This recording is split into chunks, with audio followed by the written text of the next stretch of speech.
ایک سوال یہ بھی آیا ہوا ہے کہ کیا مفتی صاحب روزہ کی حالت میں احتلام کے ہونے سے روزہ ٹوٹ جاتا ہے؟ بھائی احتلام کے ہونے سے روزہ کیوں ٹوٹے گا؟ یہ تو ایک فطری عمل ہے، اور روزہ ٹوٹتا ہے کسی چیز کے منہ میں جانے سے، کسی چیز کے باہر نکلنے سے روزہ نہیں ٹوٹتا، روزہ نہیں ٹوٹتا۔ تو اسی طریقے سے احتلام سے پیشاب پخانہ، یہ بھی انسان کے اندر کی غلاظتیں باہر آ رہی ہیں، اور قے آ جائے تو کسی چیز کے باہر آنے سے روزہ نہیں ٹوٹتا، کسی چیز کے اندر جانے سے روزہ ٹوٹتا ہے۔ تو احتلام تو ایک فطری عمل ہے، تو اس کے احتلام کے ہو جانے سے روزہ کی حالت میں روزہ نہیں ٹوٹتا۔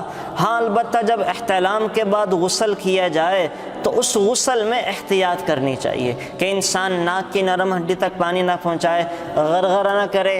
اگر کسی نے غسل ایسے کیا کہ ناک کی نرم ہڈی تک پانی پہنچانے کی کوشش کی یا غرغرہ کیا تو وہ پانی جو ہے وہ اوپر دماغ میں چلا گیا یا پانی حلق میں چلا گیا تو اب روزہ ٹوٹ جائے گا۔ تو احتلام والے اگر وہ دن میں غسل کریں تو جیسے نماز کے لیے کلی کرتے ہیں، ناک میں پانی ڈالتے ہیں، ویسا سا وہ کلی اور ناک میں پانی ڈالیں اور جو ہے وہ ان کا غسل درست ہو جائے گا۔ یہ روزہ افطار کرنے کے بعد بھی دوبارہ غسل کرنے کی ضرورت نہیں ہے، ان کا روزہ اسی عمل سے ان کا وہ غسل درست ہو جائے گا اور وہ روزہ ٹھیک ہے، روزے کے اوپر کوئی خرابی نہیں آتی۔